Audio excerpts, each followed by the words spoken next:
Hello, it's Boss Cowboy coming to you again with another measured Kool-Aid report. And today, obviously, I want to talk about some good things that I foresee coming. Because the channel obviously is a channel that we definitely are focused on trying to solve problems. And we had the Super Show yesterday, and one of the best quotes that came from it was from Skywalker, where he was saying that you have to embrace conflict. You do. And conflict is the key to solution. I added a little bit to it. I think conflict is the key to solution, especially when you're dealing with people of low ego. Because if you don't have people of low ego, you will have a conflict that's going to likely divide everything too. Similar to what happened with Jimmy Johnson and Jerry Jones. So yes, you can have a conflict, but you also have to have the low ego. So, but I want to deal with some of the positive things, not to be positive, not just for positive sake, but because there are some actually things to look forward to, and I want to kind of get into that and why I really do honestly feel that. So, kind of getting into it, because this is why also this is important. A lot of people come to our channels because they also looking to be inspired. They're looking to be motivated. They want to hope in something, and they want to sometimes just sit back and feel good.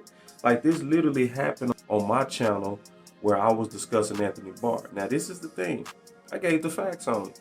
I showed nothing but facts on it. I put all my references in the description. I did everything you're supposed to do when it comes down to try to show that you're being honest and forthcoming when it comes down to the facts that you're trying to represent.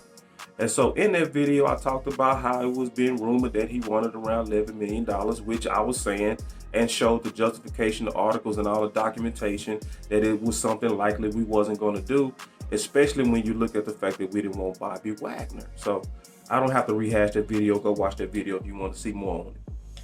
But this is the deal. I got a comment in there from a guy named Justin. He said, "Boss, sometimes you need to stop." And I already knew where he was coming from, because I know some of our fans, they really only want positive information, and they look at channels that's really aggressive about trying to solve these problems as negative. And he said, and I said, okay, I know. Some of our fans want cheerleading optimism. So we go win a Super Bowl this year. We're a dynasty, and we're going to blow them out by 70 points. Because sometimes that's what people want to hear. And I was obviously being sarcastic with him, But then he laid it out. He said, man, the way the world is like, I need to hear positive things. I'm not mad at that though. Like sometimes you need to hear positive things. So you kind of got to know who you're listening to and know the intent of what we talking about. So when you looking at this channel, you seeing us discuss linebacker, system issues, swing tackle, places to where we could have some risk. That does not mean that we're bad. I just want to be clear on that. That don't mean we're not going to have a good time rooting on our team. We're going to have a good time this year rooting on the Dallas Cowboys. They going to be good, barring injury, barring something freakish. This is a good team. And I want to talk about it. So this is the major positive thing that I want to bring. Not just to be positive, because that's not how I'm wired. I want to solve problems, and I embrace confrontation.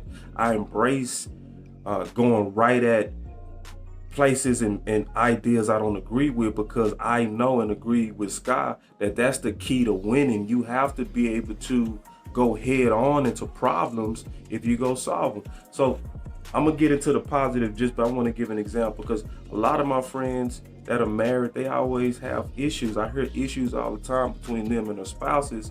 A lot of times it be stuff that you have to confront. So like, let's say you're a man and you don't feel like you having enough intimacy, which is important to me, right?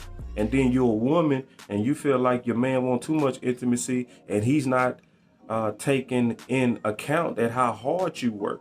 So y'all at two different points of views. Both of you are unhappy with trying to solve that problem. So the only way to solve that problem is somebody gonna have to confront it.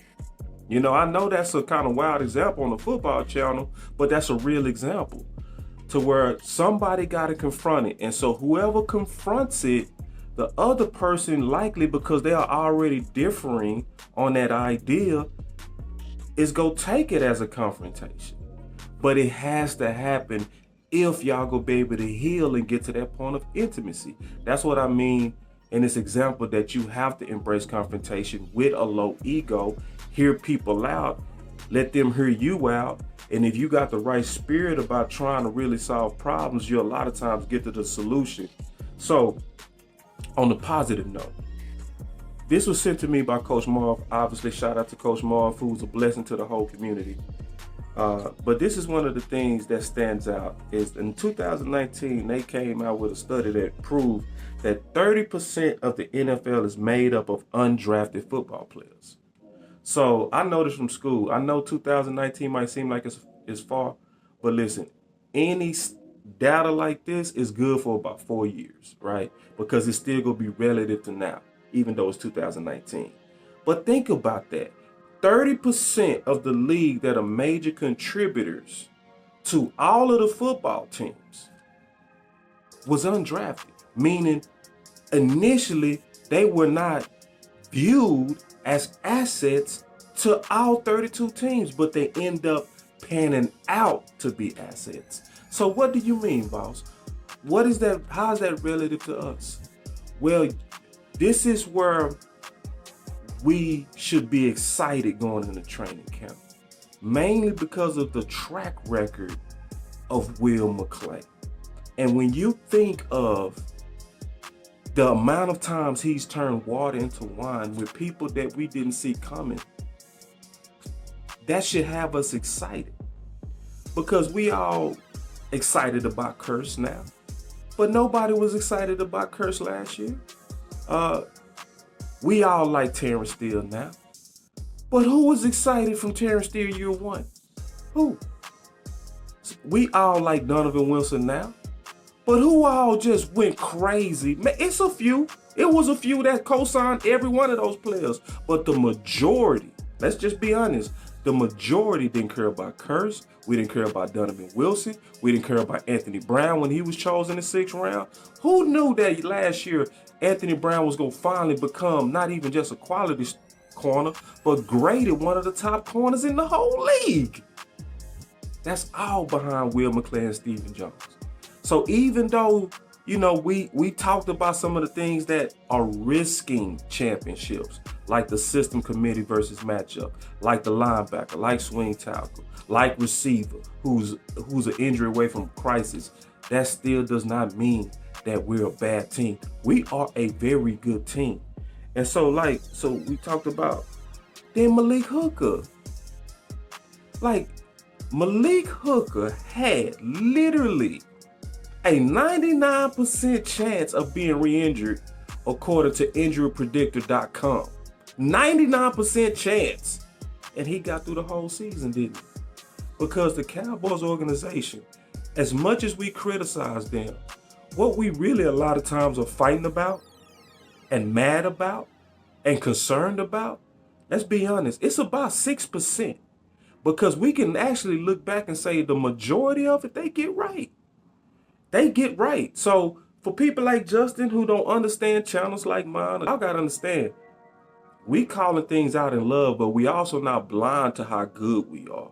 We know we got between a top 5 and top 10 quarterback. We know we got between a top 6 to top 10 running back. We still know the retooling of our line gonna get us at least in the top 3rd. We know that even though we lost Amari Cooper, we also know they weren't using Amari Cooper right in the first place, which means that it's not gonna be as much pressure on Tolbert to at least equal his production.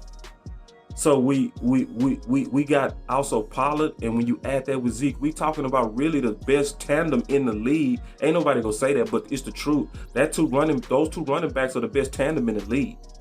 When you look at our defense and the common sense of Dan Quinn, and when you look at how he also added to that defense with freaks like Sam Williams, right? And you look at Osa going into year 2, you look at the white gorilla that's gonna get his opportunity. Then he gonna be competing with Quentin Bohanna for the 1 tech. You look at Gallimore, who's now the new athletic 1 tech. You look at Anthony Brown, who's still now trying to get paid. You also got Kevin Josephs, who's considered number 9 as a breakout player and cleared of all charges. Listen, y'all, Don't get it twisted. Just because most of us focus on ways to improve don't mean we don't see what we got. So, I mean, maybe occasionally, maybe I'll do videos like this where we talk about some of the good and we cheerlead a little bit just to give a little bit more balance so that we don't come across or we don't kind of make some fans that really just come to our channels because they want to relax and drink a beer and they don't want to hear doom and gloom, but it's not doom and gloom. So that's the major purpose of this video, is to get ready, man. This training camp is getting ready to be fire. And this season is getting ready to be fire. So y'all stay up, man. I definitely want to get this out to you and talk about Will McClay and the job he's been doing and how basically him, Stephen Jones, and Jerry together, they the best in the league at getting this talent. Even with their ball drops, even with the stuff that we can't stand, they still top 3 in the league in player acquisition. I mean, hands down. So y'all stay up, and we're going to continue to give you this type of content, and we're going to make our voices matter. Please share, like this content, and leave a comment. I want to get y'all thoughts on this Measure Kool-Aid report. Y'all stay up. Peace.